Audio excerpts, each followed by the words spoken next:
Halo semuanya dan selamat datang. Kali ini kita bakal kupas tuntas semacam toolkit atau seperangkat alat sederhana yang bisa bikin cerita tentang pengalaman masa lalu kamu jadi jauh lebih hidup dan menarik. Coba deh, ingat-ingat, pernah nggak sih kamu ngerasa padahal akhir pekanmu seru banget, tapi pas diceritain lagi ke temen, kok rasanya jadi datar ya? Jadi gitu aja. Nah, tenang, kamu nggak sendirian. Hari ini kita bakal ubah itu semua. Ada beberapa trik simple buat kamu. Oke, kita mulai dari yang paling dasar dulu ya. Kalau mau cerita soal kemarin, kunci utamanya itu ada di simple past tense. Anggap aja ini kayak fondasi rumah. Kalau fondasinya nggak kokoh, ya ceritanya bisa ambiar kan? Jadi, apa sih simple past tense itu? Gampangnya gini, ini kita pakai buat ngomongin semua hal yang udah kelar, yang udah selesai di masa lalu. Pokoknya setiap kali kamu mau bilang kemarin, minggu lalu, atau mungkin tahun lalu, nah ini dia alat yang harus kamu pakai. Ini sinyalnya. Sip. Sekarang, ayo kita buka kotak peralatan kita. Alat pertama yang kita punya adalah soal membedakan dua jenis kalimat dasar. Yang pertama, kalimat tentang melakukan sesuatu.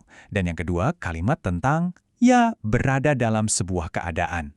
Bedanya tuh kelihatan banget loh, coba lihat ya. Di sisi aksi atau verbal, kita ngomongin apa yang kita kerjakan. Contohnya, saya mengunjungi nenek saya. Jelas kan? Ada kegiatan di situ. Nah, di sisi lain, ada keadaan atau nominal. Ini bukan tentang apa yang kamu lakukan, tapi tentang kondisi kamu. Misalnya, saya merasa senang. Jadi yang satu soal doing, yang satu lagi soal being. Nah, kalau kita mau bikin kalimat aksi, ada triknya nih, perhatiin ya. Kalau kalimatnya positif, kata kerjanya pakai bentuk kedua atau verb 2. She visited Bali. Gampang. Tapi, begitu kalimatnya jadi negatif atau pertanyaan, muncullah si jagoan did. Dan ajaibnya, begitu did muncul, kata kerjanya langsung balik lagi ke bentuk aslinya, verb 1. Jadi, she did not visit, bukan visited lagi.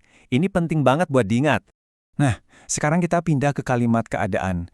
Yang ini jujur aja jauh lebih gampang. Kenapa? Karena jagoannya cuma dua. Was atau were. Udah, mau kalimat positif, negatif, atau pertanyaan, kamu tinggal mainin aja si was atau were ini. Nggak perlu pusing mikirin kata kerja berubah bentuk. Simple kan? Oke, fondasi udah kuat. Cerita dasarnya udah bisa kita buat. Tapi cerita yang bagus itu kan yang kayak detail kan? Yang bikin orang penasaran. Nah, sekarang kita ambil alat berikutnya buat menggali lebih dalam. Biar cerita kita makin berwarna. Dan inilah dia, tim detektif kita.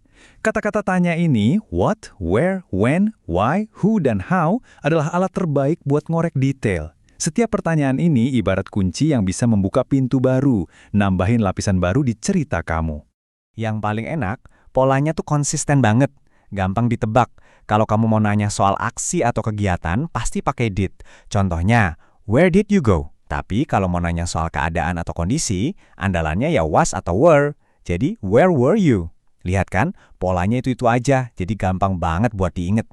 Udah siap naik ke level selanjutnya? Oke, alat kita yang terakhir ini agak lebih canggih. Ini soal gimana caranya kita bermain dengan fokus cerita. Ini teknik yang sering dipakai para pencerita profesional buat mengarahkan perhatian pendengar persis ke tempat yang mereka mau. Coba kita lihat kalimat ini. My mother cooked the food. Di sini siapa bintangnya? Jelas, ibu saya kan? Lampu sorotnya langsung tertuju ke dia, si pelaku aksinya. Sangat to the point. Tapi, coba lihat sekarang. Boom! Dengan sedikit sulap, kalimatnya jadi the food was cooked by my mother.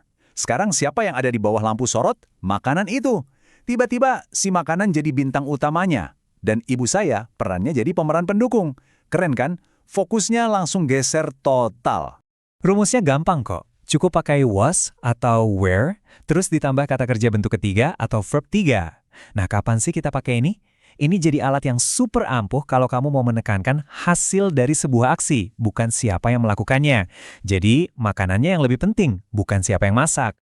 Oke, sekarang kita kumpulin semua alat yang udah kita bahas tadi. Anggap aja ini semacam contekan praktis buat kamu. Semua yang kamu butuhin buat cerita tentang masa lalu ada di satu tempat.